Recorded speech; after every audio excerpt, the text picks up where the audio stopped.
Joining us this morning, as she always does, and gives us a review of the week from a government perspective, but also her own perspective, is Ingrid Leary. Good morning to you, Ingrid. Ingrid. Good morning, Michael. Yes, good morning. And just to clarify, it's not a government perspective. I'm a parliamentarian, not obviously in the executive. But also very interested in what you were saying about dialects, because we have Ngāi Tahu down here, otherwise known as Kai Tahu. So their dialect is very different to listen to because of the predominance of Ks over Ns. And actually there's a lake, you'll be aware of it, Michael, Lake Waihola. Now that is not a Hawaiian word, that is the local dialect, which has an L in it, which is particular to that ropu. Yes, you're right. I mean, and I found that fascinating. So that's what I'm saying, that you can't always... How do you stand on that issue, though? I mean, that petition went to Parliament, was it yesterday? Or was it day beforehand from the Māori Party for Aotearoa? Was it yesterday, Ingrid? Look, I don't know when it went, but I think these things evolve through whether people take them up or not. There's no need for a law to tell people what to call our country. If people choose to call it Aotearoa New Zealand, that's fine. If they want to call it New Zealand, that's fine. I think letting it evolve is the way to do it. Yeah, I don't know if you can get out of it quite that easily, Ingrid, because the government is eventually going to have to make a decision as to what it calls itself, isn't it? I think you'll see in a lot of government documents that, they are choosing, many government ministries are choosing to use the word Aotearoa New Zealand. New Zealanders are able to say Aotearoa or New Zealand or both, or do it in sign language. I don't know why we'd need a law about this. Well, you're going to have to confront it because there's a petition. Where will that go? To the Petitions Committee? Have you got a Petitions Committee, or does it go to some other committee? Maori Affairs, I guess. We do have a Petitions Committee. It's a new invention because there are so many petitions coming in, which is a good thing. That's, civic engagement. There is a Petitions Committee to triage them and make sure they get to the right place. Now, reviewing the week, that was interesting, that side. But, of course, the big story was your Prime Minister meeting, or our Prime Minister, meeting Joe Biden, the President of the United States, on our time Wednesday. I think the really interesting thing that came out of that was how closer New Zealand got to the United States in terms of a geopolitical outlook. What did you think? Well, first of all, I thought the universe was transpiring against you to actually have a meeting because people were dropping like flies because of COVID and all sorts of things. And in the end, we thought maybe it was only going to be the PM and Biden in the room, but, I think officials did make it in. Look, I don't want to comment on foreign policy. That's for people in higher pay grades. But I think the meeting was really timely, and it was obviously an incredibly good thing for New Zealand to be able to let the world know our borders open and also have discussions about what we can do as friends to the Pacific Islands to support their climate change challenge and how to make them more economically resilient. And that's what the Prime Minister was speaking about. Yeah, but it was a lot more than that, wasn't it? Because there's been some criticism from the left, well to the left of you, Ingrid, that New Zealand appeared to be seeking a closer military cooperation and that came out of that meeting. Would that cause problems within the Labour caucus, or do you think that, no, it's just the reality of the world? Look, what I heard in the House this week from our Foreign Minister was that New Zealand sees its role as supporting our Pacific Island nations and making sure they're resilient, and one of the ways to do that is support their economic endeavours, and certainly the Indo-Pacific framework it has that as an ambition. So, New Zealand's got a pretty independent foreign policy. We always have. And I think we've seen that despite the fact that the Prime Minister's met with Joe Biden, she would always meet with the President of the US. The timing just happened to be as this other issue is going on in the Pacific, where people are questioning, what the change of dynamics means if different Pacific Islands start doing bilateral agreements with other big actors, or, if there was, for example, a regional agreement. And so there's been a lot of pressure on the Pacific Islands Forum to take the leadership on that. And I think we've heard in the House this week the Foreign Minister say New Zealand's role is to support what the Pacific Island Forum does as the master of its destiny. Yeah, Ingrid, I understand that's a pretty good political answer, but can I just read what the communique said in part? It said, this is Joe Biden and our Prime Minister. We note with concern the security agreement between the People's Republic of China and the Solomon Islands.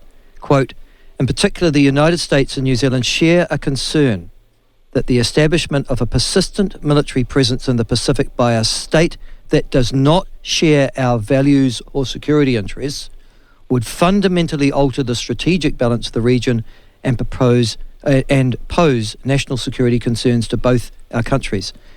I have to say that's a pretty clear indication that New Zealand and the United States both regards the China coming into the Pacific as a problem.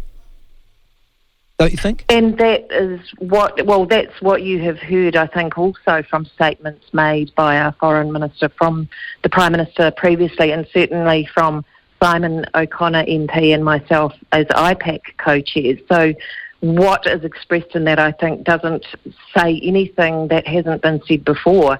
Anybody that comes into the region changes the political economy of the region, and it changes the dynamics, and that's concerning, especially when the region has always been resilient to be able to sort out its own issues, whether it's security or other matters. So I don't think there's anything new in that. And as I say, I can't comment for the government.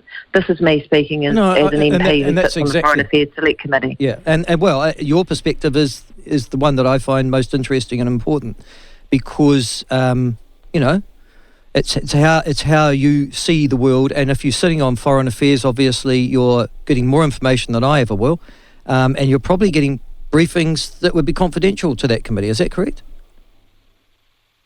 I couldn't comment on that, Michael. Are you joking? I don't think we can even comment. Can't you even comment that you get confidential briefings?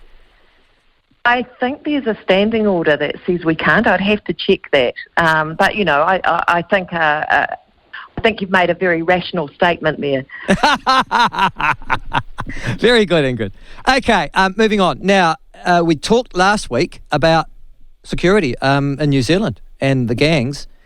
I got a feeling that your government isn't very happy at the moment with the continuing gang warfare and drive-bys in Auckland, and is putting a bit of pressure on the police. Did you get that feeling as well? That's what I heard from answers in the House by the Minister Portal Williams. Nobody is happy with the activity of gangs at the moment. It's a big problem. Talked before about the complexity of those problems and the dynamics of the 501s, but nobody wants armed gangs in New Zealand, and that's why the government is about to reach its target of 1,800 new police recruits by the end of the year, and has put significant funding into the budget, not only to bolster the police with the biggest budget allowance ever, but also a specific portion that will go to combating gangs. So that's shared across the House. It's not just our government. Oh, Nobody no. what we've been seeing. Yeah, I can see that. I mean, I'm sure and the Nats see this as a political issue, obviously, as well. But I'm getting the feeling, and I'm sure that I'm not wrong, Ingrid, in thinking that in the House, your side of the House as well, there is a feeling that the police leadership could be doing more in terms of combating the gang menace in Auckland, and particularly of making people feel more secure in their homes. Have I got that right or wrong? Well, all I can do is comment on what I have heard in the House, which is, we have heard the police minister say that she's got a very close eye on this, and that she is expecting police to be making arrests, and that they are doing a lot of work. In fact, there was a drive-by, there was arrests last night in Pakuranga, wasn't there, with a couple of them, a couple of people there. But it's interesting because, we have that as our common goal, but where I think we see the difference is in how we manage that. And we've got the 3 strikes law going through the House at the moment. Excuse me, and that's particularly controversial.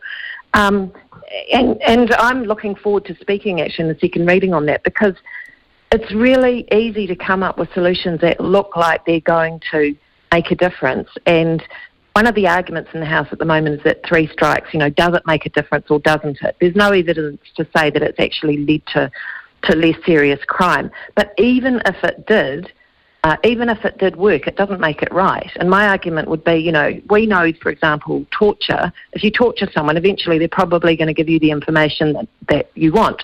That doesn't make that right. And so there's a big legal jurisprudential question over this that I feel has been a little bit lacking in the debate, and I'm really looking forward to bringing that lens to it, because it goes against the Bill of Rights, and it basically gets the executive moving way over from its corner in the estates of power over into the judiciary and having a good medal to try and do something that really it shouldn't be doing at all. It should be leaving to judges. Well, you and I would have an argument about that, I suspect, because I think if judges were doing their job and reflecting community sentiment, then we would not be seeing some of what we'd consider to be relatively light sentences being delivered. For example, can I tell you, Ingrid, there was a case I just discussed this week and it was a 3 strikes case, and you might have seen it, where the judge said that he felt it'd be wrong to apply 3 strikes because the person had a mongrel mob background.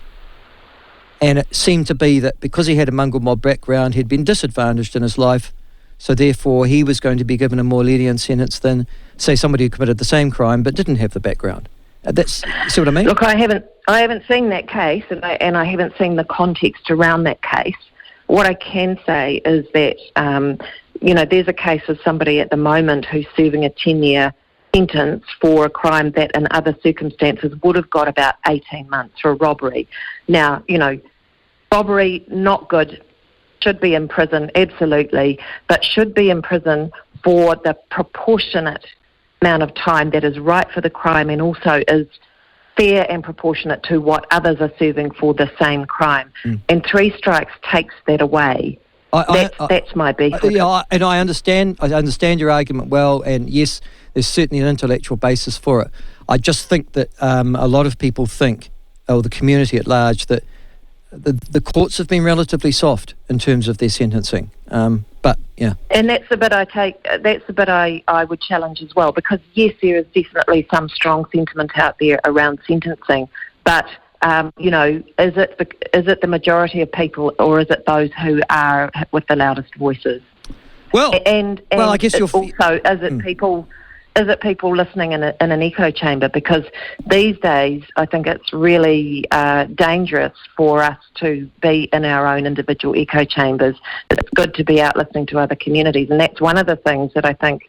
That's why I'm so keen on having multiple media platforms, so that we don't get into these really dangerous echo chambers where we assume everybody thinks the same way, when in fact there are slices of society. There's a breadth of views out there, and that view is one, but there are others who probably don't share that view. No, and that's fair enough, but that's what the democratic process is for. You're right. The more free speech, the more freedom to exchange ideas, the more informed we are, generally, the better decisions we make. I accept all that. Having said that, you're just about to merge Radio New Zealand and Television New Zealand, so surely you're going to get some sort of amorphous news base there. There's not going to be a diversity of views, there's just going to be one. I don't think so. I think this is about looking at content rather than at platforms, because there is such a plethora of platforms, and the new technologies that have evolved means we need to actually be looking at how to get content into multiple places, and it doesn't make sense to have 2 separate entities where we've got a lot of content, in fact probably most content coming out now on digital platforms. Again, I'm speaking here just as a former journo and an MP, not as part of the executive, but I think the focus should be on content now rather than platforms. They'll merge the where newsrooms. People are consuming them. Yeah, they'll merge the newsrooms, Ingrid. You can bet your bottom dollar on that. We'll have to see. Yeah, gosh, look at the Carmel Santa Maria. That's embarrassing too, isn't it? All right, moving on. Supermarkets. There is a perception, and I just want to run it past you. Your constituents would be at the cutting edge of this in lots of ways, because a lot of your constituents in South Dunedin in particular come from straitened financial backgrounds. They go to their local Pack and Save or Woolworths. They're looking at those prices, particularly for the healthy food, looking at the escalating prices. The Commerce Commission and a whole lot of other people are saying the real problem in this country, including your local member, David Clark, the real problem is lack of competition. Do you need to be a bit more direct in terms of getting that competition into this country, Ingrid? Look, I think Minister Clark's done a fantastic job because he's gone further than what the Commerce Commission recommended. They wanted a 3-year review of the duopoly. He's made that 1 year. He's opened up wholesaling so that, currently the corner store has to go buy the goods at the supermarket at the same price that you and I do, and then they've got to add their markup, so they can't compete even if they want to. That's now going to change so that they can get those wholesale prices. We're seeing unit pricing will be introduced, which means that you can't just look at bulk purchases and then you've got to try and do the maths to work out where your dollar is best spent. Products are going to be sold, unit. You can make those comparisons. He's done a great job, and I think it's a very strong piece of work that he's doing. And it's, in the budget, the other one was just looking at getting more competition through those, taking off those land caveats that the duopolies were using to stop having supermarkets being built around them. We went into urgency to get that legislation to the House. It's now at Select Committee. So I'm not sure that we could be moving any faster to try and dismantle this duopoly and get real competition into the market. Well, it's interesting you say that because I think Finance Minister Grant Robertson had raised hopes of naming Aldi. You'd be aware of them. I think they're the German shopping grocery consortium as being interested in coming to New Zealand. And they've made a massive difference, as I'm sure you're aware, Ingrid, since they've gone to Australia. Do you need to encourage them by any process you can? Because it seemed to me that Grant Robertson had a discussion with Aldi. So if it's gone from Minister of Finance to German grocery chain, you'd expect that there must have been a question about, what can we do to make it easier for you to come to the New Zealand market? Look, these are questions you'd have to take to the ministers. Right. All right, yeah. From my perspective, the fact that you've got to have the regulatory system in place and the ecosystem for competition to thrive, and nobody's going to come here when that isn't possible because of land caveats and all the rest. By removing those, we naturally become much more attractive. But if there are further moves afoot, then those are for ministers. All right, and finally, South Dunedin. The reason I raised South Dunedin to the rest of New Zealand is you were very critical this week publicly. I think you got front page lead story. You're competing with me this week for that, I see, in the ODT. But you got front page lead story on something that will affect the whole of New Zealand. What you're essentially suggesting is that South Dunedin, and just to explain to listeners who don't know Dunedin, it has a lot of reclaimed land. It's either sunk or at least the level of the ocean has come up. The reality is that it is going to be underwater under global warming, and the question is what to do. Have I got that right? And also the other question is when. By when will that happen? Right. So you're wanting basically South Dunedin to become the test case for the rest of New Zealand on how we cope with sea rise and global warming, right? I think it could be the poster child. And I think instead of looking at South Dunedin as a problem, it's an opportunity for us to do something really cutting edge around climate change adaptation and using engineering, looking at road camber, for example. How can you change the shape of the road so that water drains out because we're in a natural basin there? What could you do experimentally, perhaps with groins out in off St Clair? Because there's been lots and lots of reports done, but nobody's actually put them out there to see what the impact will be.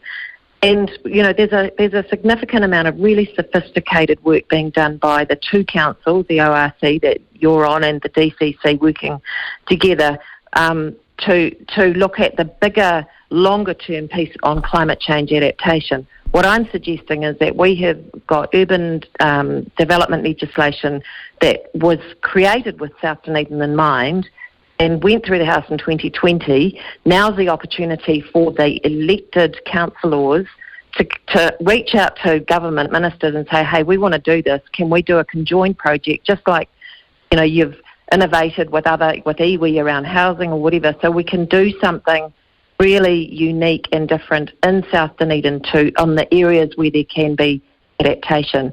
I'm not saying retreat won't have to happen over time, but there are some places where retreat won't have to happen and where something could be done that could buy us 50 or 100 years. Why aren't we? Let's do that now. We've got a window of opportunity. We've got the political will in Wellington.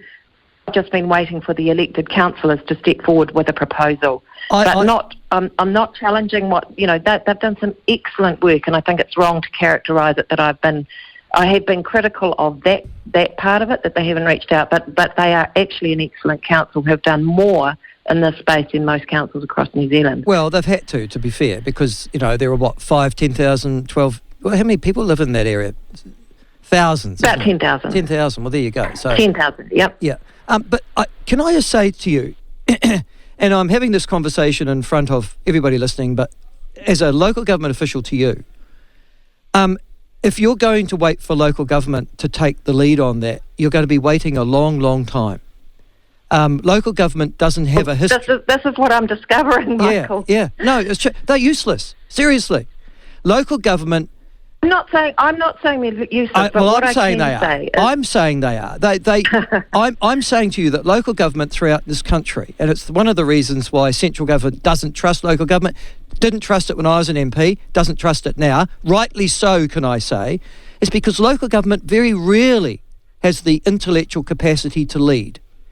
There are much smarter people with much more hands on the levers in Wellington. So can I just put it back to you and say, if you're going to wait for the Dunedin City Council, the Otago Regional Council, or any council in New Zealand to lead on climate change, you're going to be waiting a very, very long time, Ingrid.